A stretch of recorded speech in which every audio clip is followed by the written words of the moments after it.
Hey guys, you're out of time for summertime. Today we have here Letitia Wright. I'm so excited to be able to interview you. I saw the Wakanda Forever and how you played your character Shuri. It was beautiful. Thank you. And I want to say that when I first met you, I'm like, wow, you're just like how you are in the character. Beautiful, brave, and bold. Thank you. So I want to say a big thank you. Thank you. Thank you for allowing me on your show. You're welcome. So, when you first learned that you would be playing in Black Panther, did it cross your mind that you would be the first Black female to have the leading role as a superhero and what that would mean for Black girls around the world?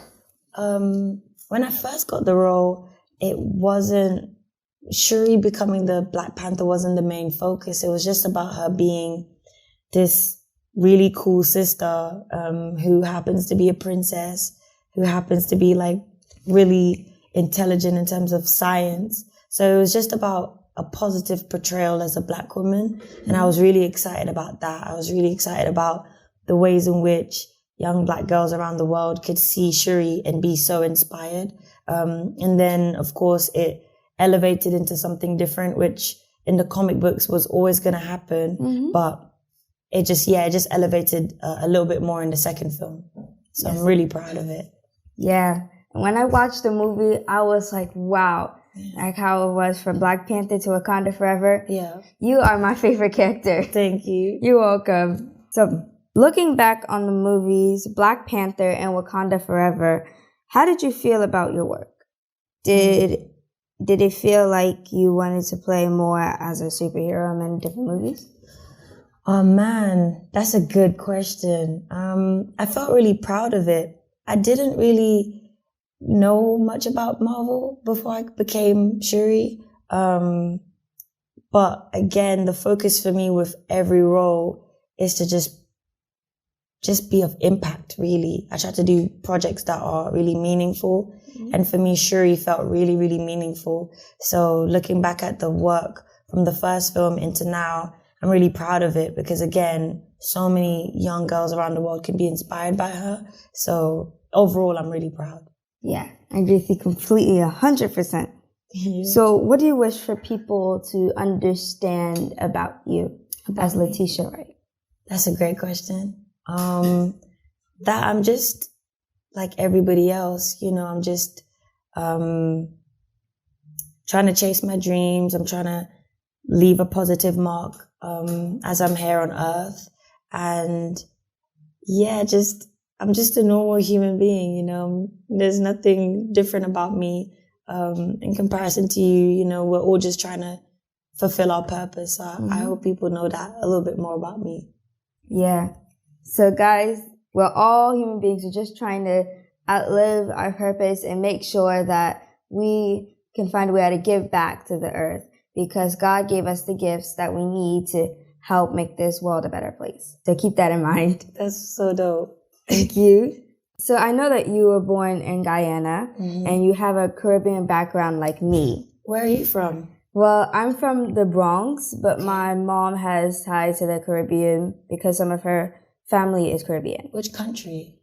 It's St. Thomas. Nice, nice. Wow, that's a first. Usually people like Jamaica, Barbados, Trinidad. St. Thomas is the first time I've heard that. Wow. That's cool. Thank you. So, and you moved to London when you were 8. I also moved from the U.S. to Ghana when I was 8. So, What was it like for you to move? Oh man, it was, as you can imagine, really new. Oh man, it was such a change of environment in terms of like the weather. It was really different. The different types of foods, you know, I was moving away from like the majority of my family. So it was a new thing for me to like get used to, but I guess this is like where my acting came into play. Like I had to adjust very quickly to being like the kids that I saw every day. Like their accents were different to mine. So I tried to adjust my accent so I sounded a little bit like them. I kind of regret that because I wish I'd stayed true to myself. But what do you know when you're a kid, right? You're just trying to fit in, right? But yeah, it was really new.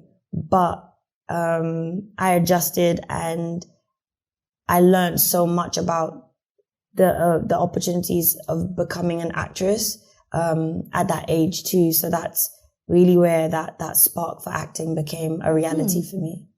Wow, why not in Guyana though? Guyana doesn't really have an acting industry. And I want to change that actually. I'm going to go home for the first time this month in a long time actually. So I want to establish maybe like an entertainment industry where young people that may be inspired by me and what I do could express themselves in a creative manner, because usually it's like you're a doctor, you're a lawyer, teacher. And acting is not really something that everybody's familiar with, or, you know, so I want to change that a little bit. Yeah. I love that. I love how you're going to go back and you're going to pour into the very place that you came from. Yeah. That's a good goal. I like it. Cool. I actually really like that goal. Thank you. I'll You're tell you welcome. about it when I achieve it. Okay. How important was it for you to visit Ghana, and how has the experience been for you?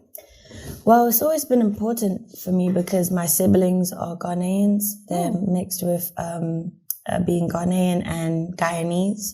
So it was always a country I wanted to visit.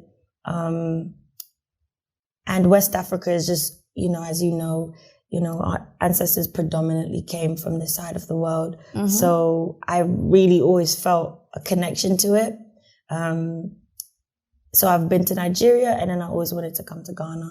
So this time it just felt right. It just felt like the necessary thing to do. All the stars were kind of like aligning to come here. My friends were all here, you know, cool concerts and stuff like, you know, the one that we went to yesterday, Black Star with Chance the Rapper and Erykah Badu. And all of these beautiful moments was happening in Ghana, and I just wanted to be here. And I'm really happy that I made the trip because, yeah, I feel like I've been here for like 2 months now. It's only been a week, like maybe like a week. But we've done so much in a week that I'm really fulfilled. So it's been a great trip. Wow. Yeah. And from how you're saying that, I can tell that you really like it. Yeah, I do. I really like it. Yeah, Ghana is a beautiful place. I mean, like all countries, there's ups and downs, but Ghana is a very beautiful place. How do you find it? I find it wonderful because I've been living here since I was 8. Wow. So it took time to adjust because 4 seasons back in the Bronx, now it's hot and hotter. And hotter. And I was a bit sad because I miss the snow sometimes, but it's beautiful. I love Ghana. Oh, wow. I never thought I'd heard someone say that they miss the snow. Ever. Especially a black girl. That's so cool. I don't know. I love the snow. Oh, dope. Have you seen any cultural similarities from Ghana and Guyana? That's really dope.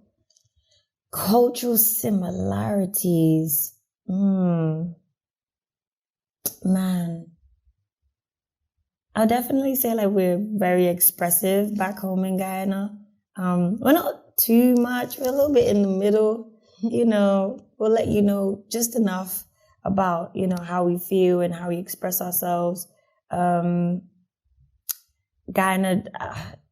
is really known for its food, its history, and I feel like that's like a lot of similarities. When I've come here to Ghana, I've realized there's so much history in terms of, you know, our people and the different tribes, and seeing the ways in which Guyana also has a lot of history that kind of connects a little bit. You know, we were colonized very early on, and seeing the ways in which the different ethnicities back home relates to each other. There's a lot of similarities, and I'm still decoding it quite a lot. That's a great question. You were talking about tribes. Yeah. So in speaking of tribes, there is tribes that like name people based on the day of the week that they were born on. So have you found out what name you have? That's so cool. I was in the market today. Well, when I first arrived, I learned my name, my Ghanaian name. And today I was in the market and she asked me what day I was born. And I know it's a Sunday, so my name is Akusua. Akosua. Akusua. Thank you. Akosua.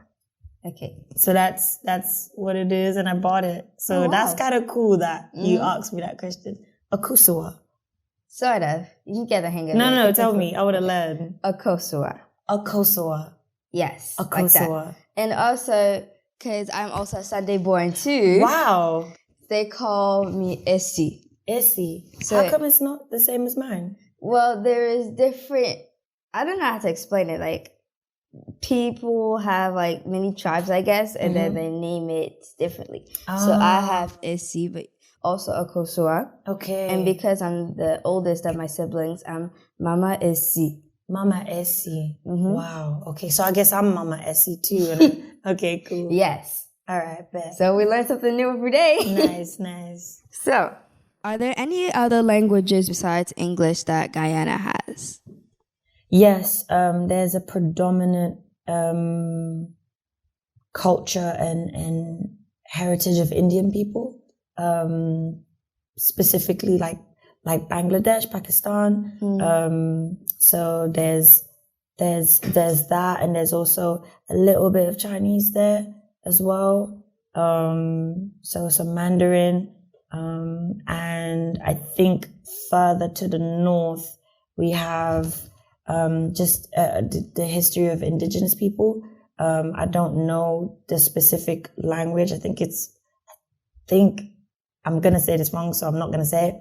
But there are different cultures in Guyana. And yes, I think there's about maybe 6 languages, if I'm correct. Maybe less, but maybe 6, I would say. Wow. I know in Ghana we have like a whole bunch of different languages. I heard it's like 20 something? Yeah. Okay. I'm learning my way here and there, so I'm practicing. So speaking of practicing, have you learned any new words from any language here? Oh my goodness, I learned to say thank you this afternoon and I completely forgot. Okay. What it means. It's medasi. Medasi, yes. Yes. So I learned that. And I think I just know like the ways in which they express themselves. Like, it's not a language, I guess, but or a word that's used. But it's just like a phrase, I guess. It's like chale. I think it's kind of like really cool. So I grew up listening to it because my stepdad always says it on the phone. So now like being here to like use it a lot. So chale is like something I throw around. But I'm going to come back to learn a little bit more. Yeah. I'm also learning too, so we can learn together. Let's learn together. Yes. One last question. Thank you. What encouraging words would you like to share with your viewers? That's a great question. What encouraging words? I would say it's important for us to